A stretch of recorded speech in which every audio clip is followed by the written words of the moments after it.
안녕하셨습니까? 전보다도 여러분하고 저하고 무척 거리가 가까워진 것 같은 느낌이 있습니다. 많은 분들이 강의를 들으시고 전자메일도 해주시고 전화도 해주시고 또 어떤 분은 편지도 해주시고 그러니까는 무척 가까운 그런 느낌이 있습니다. 오늘은 단순한 음식 배합법의 두 번째 시간을 가져보겠습니다. 지난번 한 것을 제가 구구법이라고 말씀드려서 8가지까지 하다가 시간이 돼서 마치지 못했습니다. 그거를 10가지를 마저 채우고 그리고 오늘의 말씀 나눠야 할 것을 말씀 나누기로 하겠습니다. 실은 오래전서부터 여기저기서 많이 공부를 하면서 실습도 했습니다마는 저 역시도 그렇게 이 단순한 음식 배합법을 성공적으로 이끌지를 못하고 올라갔다 내려갔다 하다 안 하다 그렇기 때문에 내가 못하는 것을 어떻게 내가 말씀을 드리나 하고 무척 주저했고 이제 제법 제가 성공적으로 하고 있기 때문에 말씀을 나누려는 용기를 가져본 것입니다. 이것은 모든 사람이 필요로는 하고 있지만 발등에 불이 떨어져서 꼭 해야만 되겠다고 느끼시는 분만이 할 수 있고 또 성공하실 수 있는 것이라고 생각됩니다. 그렇기 때문에 여러분들이 잘 이해해 주시기를 바랍니다. 첫째로 전분과 산은 따로따로 다른 끼니에 먹어야 한다고 말씀드렸고요. 두 번째로는 전분과 단백질은 같은 식탁에서 먹지 말고 따로따로 잡수기를 권했고, 세 번째로는 전분과 당분도 역시 다른 끼니에 잡수셔야지 같은 끼니에 잡수시면 소화 과정에 있어서 많은 문제를 일으킨다고 설명을 드릴 수 있는 한 상세히 드리느라고 했지만 이해가 안 되시면 언제든지 질문해 주시기를 바랍니다. 그 다음에 지방과 단백질은 따로따로, 그 다음에 당분과 단백질도 따로따로, 농축된 단백질은 한 끼에 한 가지씩만, 그리고 7째로 단백질과 산도 따로따로 잡수셔야 된다고 말씀드렸고, 8번째로 말씀을 나누다가 마저 잘 마치지를 못했습니다. 8번째 그 자막에 나간 것을 좀 정정해 주시길 바랍니다.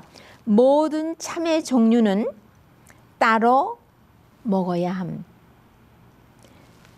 종류대로 따로 먹는 것이 아니고 참외 종류는 같은 종류를 두세 가지를 같은 끼니에 잡수실 수 있지만 메인 밀, 정식, 전분 음식이나 단백질 음식을 잡수실 때 같이 잡수시지 말라는 뜻입니다. 그것을 좀 설명이 부진 상태였기 때문에 다시 자세히 말씀을 드리겠습니다. 왜 그런가 하니 우리 한국 사람의 풍속으로서는 여름이면은 수박을 무척 우리가 선호합니다. 그래서 식사 바로 전에 15분 전 이렇게 해서 수박을 실컷 잡수시고 또 식후에 또 수박을 좋아하시기 때문에 시원하기 때문에 우리가 삼킬 적에는 꼭 세틴이 깔려있는 밑기름을 타는 것처럼 시원하게 내려가니까 뒷생각 안 하시고 참 즐겨 잡수시는 그 모습을 볼 때에 저는 그렇게 먹지를 못했지만 소화기가 약하니까 차마 입이 떨어지지 않아서 말씀을 드리지 못하곤 했습니다. 식후에 후식으로 먹어도 소화에 부담이 있고 또 식사 전 15분 전에 잡숴도 식사에 여전히 부담이 됩니다. 왜냐하면 첫째로 차가운 음식입니다. 리프리지레이터 이펙트가 있다고 해서 열을 흡수해가는 성격이 있는 것이 냉장고에서 나오고 얼음에 채워 있어서 그 수박이 차기 때문에가 아니라 수박 자체는 여름 음식으로서 열을 다 흡수해 가기 때문에 대단히 시원함을 느낍니다. 그렇기 때문에 소화 과정에 있어서는 열이 어느 정도 있어야지 소화가 되기 때문에 우선 차갑기 때문에 안이 좋고, 두 번째는 수분이 많기 때문에 효소를 희석시키기 때문에 안 좋고, 세 번째로는 발효가 됩니다. 예. 왜냐하면 여기에 있는 당분은 그렇게 세진 않지만 아무 소화 과정이 필요하지 않은데 위에 다른 식사가 소화되기를 기다려야 하기 때문에 역시 발효를 일으키는 그런 성질이 있는 이런 세 가지 때문에 메인 디쉬, 그러니까 정식 식사와 같이 먹지 않고 따로 잡수셔야만 됩니다. 오늘 가볍게 따로 언제 먹어야 하는가를 말씀드리기로 하겠습니다. 그러니까 참외와 수박 종류는 식사와 따로 이 참외 종류만 잡수시면 대단히 유익한 식사가 되시겠습니다. 그것이 8번째 구구법입니다. 그 다음에 9번째로 우유입니다. 특히 cow milk, 그러니까 소젖이죠. 이 소젖은 단백질이 많고 지방이 많은 우유입니다. 이것은 소화 과정이 아주 쉬운 것 같습니다. 하지만 아닙니다. 이 동물성 단백질보다도 더 소화가 힘이 든 것이 우유입니다. 어린아이들이 나가서 뛰다가 들어오면은 시도 때도 없이 냉장고를 열고 카툰에서 우유를 꺼내서 쭉 따라서 쫙 마십니다. 우리 목에서 넘어갈 적에는 얼마나 시원하고 매끄럽고 달지도 않고 짜지도 않고 아주 시원해서 아무 부담 없이 그냥 물처럼 마시기만 하는데 물보다 훨씬 부드럽게 넘어가는 것이 우유입니다. 그래서 아이들이 시도 때도 없이 들어와서 쭉 따라서 먹습니다. 어른보다도 아이들이 더 그러합니다. 아닙니다. 이 우유는요, 어떤 성질이 있느냐 하면 위에 들어가면 위벽을 다 도배하는 것처럼 일단 감쌉니다. 또 거기에 음식하고 같이 먹었으면 음식 입자 하나하나를 전부 코팅을 합니다. 그래서 효소, 소화시키는 효소가 침투되지 못하도록 자기가 우유 자체가 소화될 때까지 기다리도록 어거합니다.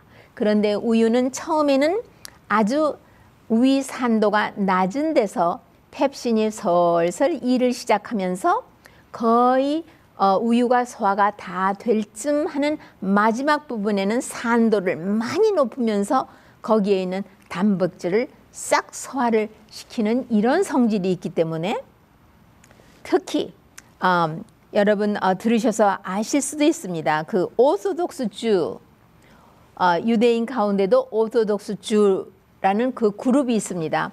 그분들은 절대로 우유하고 소고기를 같은 끼니에 먹지 않습니다. 그런데 우유하고 소고기만 같은 끼니에 먹지 않아야 되는 것이 아니고 그 위에 모든 전분 계통의 음식이라든가 또 다른 음식도 같이 먹으면 소화가 정말 부진 상태로 들어가기 때문에 우유는 우유만 따로 한 끼를 잡수시도록 우유를 마시면 모르지만 간식으로도 안 되고 또 다른 음식과 같은 끼니에 같이 먹는 것도 소화기의 장애를 많이 일으키는 것입니다. 그리고 위산, 하트본이죠. 위산에 역류가 있다든가 거드, 그러니까 그 위에서부터 음식이 소화돼서 내려가지 않고 식도로 역류하는 역류성 질환이요. 이런 것이 있을 때 급한 대로 우유를 마시면 산이 중화되는 것 같으나 그 후로는 더 산이 높이 올라가면서 상당히 힘들게 만들어주는 것입니다. 우유는 따로 잡수셔야 됩니다. 그리고 물론 견과류로 만든 우유, 또 콩으로 만든 우유, 이 소젓하고는 성분이 조금 다르기 때문에 다르지만 그것도 역시 다른 음식과 같이 먹을 적에 소화기가 약하거나 소화기가 예민하신 분에게는 대단히 힘듭니다. 이 때문에 모든 우유 계통은 그것만 따른 한 끼니에 그것을 잡수셔야 합니다. 제가 요전에 들깨를 담궈놨다가 들깨를 가지고 들깨 우유를 만들었습니다. 그래가지고 보자기에 아주 고운 주머니에 넣어서 짰더니 애기 주먹만한 찌꺼기가 나가고 그리고도 아직도 여기 섬유질이 많은 그런 들깨 우유가 됐습니다. 소금을 조금 쳐서 했더니 굉장히 단박했습니다. 그날따라 어디에 갔다가 그 뷔페식의 식사를 조금 하고 왔는데 어중간하게 내 시간과 달랐기 때문에 한 7시 되니까 꽤 출출하게 느껴서 그것만 딱 한 컵을 먹었습니다. 소화가 깔끔히 되는 것을 제가 제 몸소 경험을 했습니다. 그 다음에 후식. 모든 미국 사람이 먹는 후식은요. 예를 들면 케이크라든가 파이라든가 푸딩, 아이스크림, 그 스투드 프루트, 과일을 익힌 거죠. 그런 것들, 그러니까 우리나라 말로 하면 과일탕 같은 거. 이런 거는 후식으로 먹기에 정말 적당하지 않은 당분이 많은 음식으로서 소화불량증의 원인이 되고 있습니다. 그리고 우리나라 사람들은 식후에 떡을 후식으로 잡수시는 경우가 참으로 많습니다. 아닙니다. 예, 물론 찰떡도 안 되고 메떡도 안 되고요. 예, 떡을 한 끼니에 따로 잡수시되 찰떡은 찰떡대로, 메떡은 메떡대로 따로따로 잡수셔야 할 뿐만 아니라 물론 주식과 후식으로 같이 먹어서도 안 되지만 떡 자체의 메떡과 찰떡은 따로따로 잡수셔야 됩니다. 왜냐하면 위에서 통과하는 시간이 서로 다릅니다.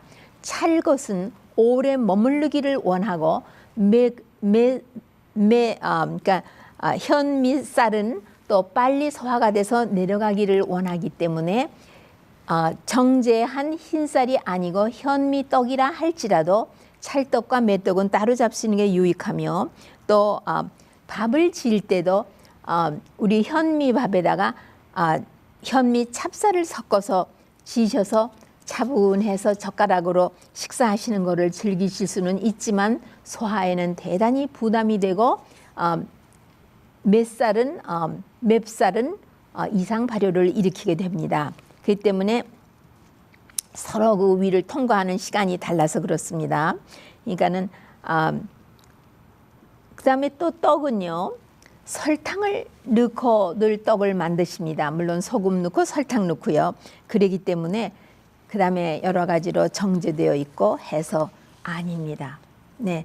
그다음에 제가 지난주에 9월 8일 날 하와이에서 50대 되는 여인이 전화를 했습니다.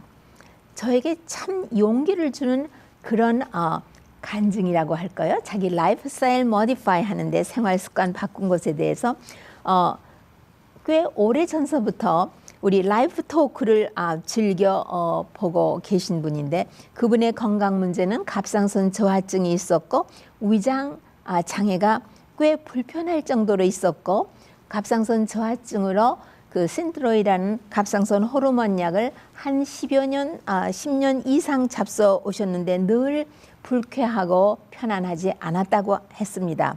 용기를 내어서 금년 2월 1일부터 이 신트로이드를 싹 끊어버리고 또 동시에 끊었느냐 하면은요 떡을 좋아하시던 분인데 모든 떡을 싹 끊어버리고 그 다음에 식이요법을 아는 범주 내에서 열심히 정갈없게 할 뿐만 아니라 5개 활동, 햇빛과 신선한 공기를 노출하면서 활기차게 운동하는 것을 하루에 3번씩 했는데 다 합하면 하루에 3시간 전후에 그런 시간에 운동을 했는데 지금 그러니까 2월 달부터 했으니까 지금이 9월이죠. 한 7개월을 했는데 굉장히 건강이 좋고 아주 편안하고 몸에 그 뭔가 서로 짝이 안 맞고 균형이 안 잡히는 듯한 그런 것이 없고 갑상선 저하증의 증세도 없이 아주 편안하게 잘 지낸다고 했는데 이 후식으로 떡을 잡수시는 것이 대단히 우리에게 힘들다는 것을 전해드리기 위해서 말씀 드린 것입니다. 제가 약속한 대로 우리의 모든 음식은 지금 말씀드리는 몇 가지로 분류를 합니다. 우리가 단순한 식사 배합법을 하시려면 이 음식이 어디에 속하는 음식인지를 아셔야지 자기 식성에 맞게 또 재미있게 그렇게 메뉴를 짜서 식탁을 아름답게 장식하실 수 있으십니다. 그래서 단백질 음식입니다. 단백질 음식 하면은 여러분은 우선 뭐를 생각하시냐면 모든 동물성 단백질, 그거는 육류, 어류, 해물, 거기에다가 계란, 우유, 치즈, 이 모든 것을 단백질인 것을 여러분이 벌써 책가닥 알게 되시고요. 우리 채식하는 사람은 두부, 콩 종류 뭐 이런 것이 단백질인 것을 아십니다. 견과류는 단백질이 고기에 못지 않게 많이 있다는 것을 제가 누누이 해바라기 씨앗과 또 치아씨드 또는 그 월넛, 호두 이런 거를 말씀드릴 때 말씀드렸습니다. 그래서 모든 견과류와 씨앗 종류에는 단백질이 많기 때문에 단백질 음식에 우리가 집어넣을 수 있고요. 통곡식, 정제한 흰쌀이나 흰밀가루는 완전히 전분뿐이고 거기에 양분도 없고 섬유질도 없지만은 통곡식에는 단백질이 상당히 많이 있습니다. 그리고 완두콩 종류에도 많이 있고요. 메주콩은 그 대표이고요. 그 다음에 알리브, 그 다음에 아보카도, 이것은 단백질이 대단히 많기 때문에 우리가 단백질 음식하고 같은 끼니에 메뉴를 짜서 먹지 않습니다. 그 다음에 소우유는 따로 먹어야 하는 것이고요. 그 다음에 전분 음식.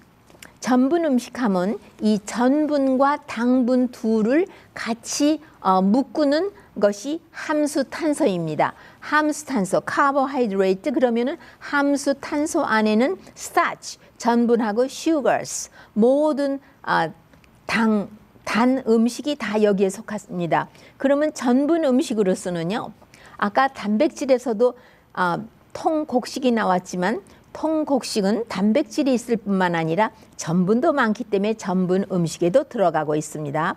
그 다음에 콩 종류요. 또 그 다음에 완두콩 종류, 이거는 단백질과 전분이 배합되어 있는 음식입니다. 그 다음에 모든 감자 종류, 감자, 고구마, 햄 이런 것들이요. 그 다음에 밤, 체스트넛이죠. 땅콩, 그 다음에 모든 호박 종류, 호박 종류는 뭐 펌킨까지 합해서 호박이 여러 종류가 있는데 이거는 전분 야채입니다. 그 다음에 토란은 대단히 좋은 전분 음식입니다. 그 다음에 제루살렘 아티초코 하면은 딕셔너리에서는 뚱딴지라고 되어 있고 보통은 돼지 감자라고 말하고 있습니다. 그 다음에 가벼운 전분, 이거는 다 우리가 나갈 적에는 거기다가 자막으로 해서 다 나갈 테니까 그때 여러분이 받아 쓰시면 되겠습니다. 가벼운 전분은 야채에서 꽃 양배추는 컬리플라워입니다. 그 다음에 비트, 사탕무지요. 그 다음에 당근, 순무 이런 것들은 다 전분 야채 중에 하나입니다. 그 다음에 모든 그 당분에 속하는 거요. 시럽을 말씀드리고 또 당을 말씀드리면 브라운 슈가, 우리가 흑설탕이라고 하며 또 터비나도 슈가라고 하죠. 정제는 하지 않았지만 이것이 당분입니다. 그 다음에 흰 설탕, 물론 정제를 한 것이고요. 그 다음에 유당, 그 다음에 메가당으로서는 조청이 있죠. 그 다음에 메이플 시럽, 단풍 시럽이죠. 그 다음에 사탕수수에서 만든 시럽, 그 다음에 꿀, 이것이 다 당으로서 우리가 음식을 만들 때에 넣고 하는데 이런 것이 같이 음식에 섞여 들어가면은 전분이나 단백질 소화에 문제를 일으킨다는 이야기를 구구법에서 말씀드린 것입니다. 그 다음에 sweet fruit, 단 과실, 바나나, 데이츠, 그러니까 대추, 야자죠. 그 다음에 무화과, 건포도, 포도, 그 다음에 말린 자두, 감, 꽃감도 되겠습니다. 연시도 되고요. 그 다음에 맹고, 그 다음에 파파야, 뻐찌, 체리죠. 그 다음에 말린 배, 이런 것들은 모든 것이 당분이 있는 것으로 처리되어서 우리가 설탕을 쓰지 않고 데이츠를 쓰면서 음식을 달게 만드는 그런 습관이 있는데, 그것은 과당이든지 사탕수수의 당이든지 꿀이든지 건강식품점에서는 꿀은 괜찮은 것으로 여겨서 설탕을 접어두고 꿀을 많이 쓰고 꿀가루를 많이 쓰는데 아닙니다. 소화기를 장애를 일으키는 데 있어서는 같은 성질을 나타내며 결과를 초래해 주고요. 우리가 입맛을 훈련함으로써 저는 이제 입맛이 훈련이 돼서 단 것을 오히려 못 먹고 단 것을 먹으면 금방 트림하며 헛배가 불러오는 것을 느끼곤 합니다. 그 다음에 지방이죠. 지방은 모든 씨앗의 기름들, 그 다음에 견과류의 기름들, 그 다음에 뭐 많지요. 곡식에서 뽑은 기름 뭐 많이 있습니다. 이런 모든 기름 종류, 그 다음에 모카씨 기름까지, 아보카도에서 짠 기름까지, 이런 모든 기름 종류 어떻게 소화기에 장애를 일으키는지 나중에 메뉴를 짜고 하면서 더 자세히 말씀드리고요. 과실에서 신과실이 있고 단과실이 있습니다. 신과실은 신맛이 대단히 강한 것으로서 오렌지, 자몽, 그레이프루트이죠.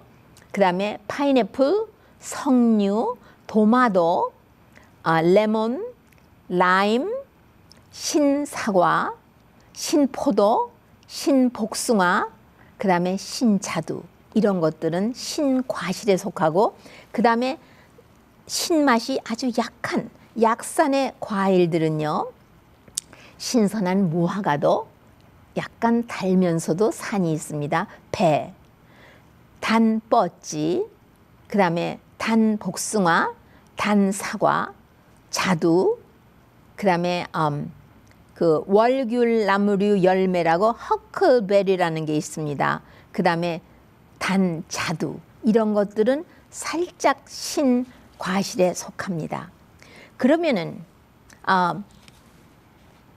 야채를 우리가 하루에 2번씩 먹는 것이 나오고요. 한 번은 과실을 먹게끔 되어 있는데, 푸른 잎사귀 야채, 우리가 언제나 메인 디시에 곁들여 먹을 수 있는 것들에 대한 것이 상추, 그 다음에 샐러리, 엔다이브는 꽃상추입니다. 치코리도 꽃상추의 사촌입니다. 그 다음에 양배추, 그 다음에 꽃 양배추, 컬리플라워, 아까도 말씀드렸죠. 전분 야채이기도 하면서 또 푸른 잎사귀 야채, 그러니까 엽록소가 많은 야채이기도 합니다.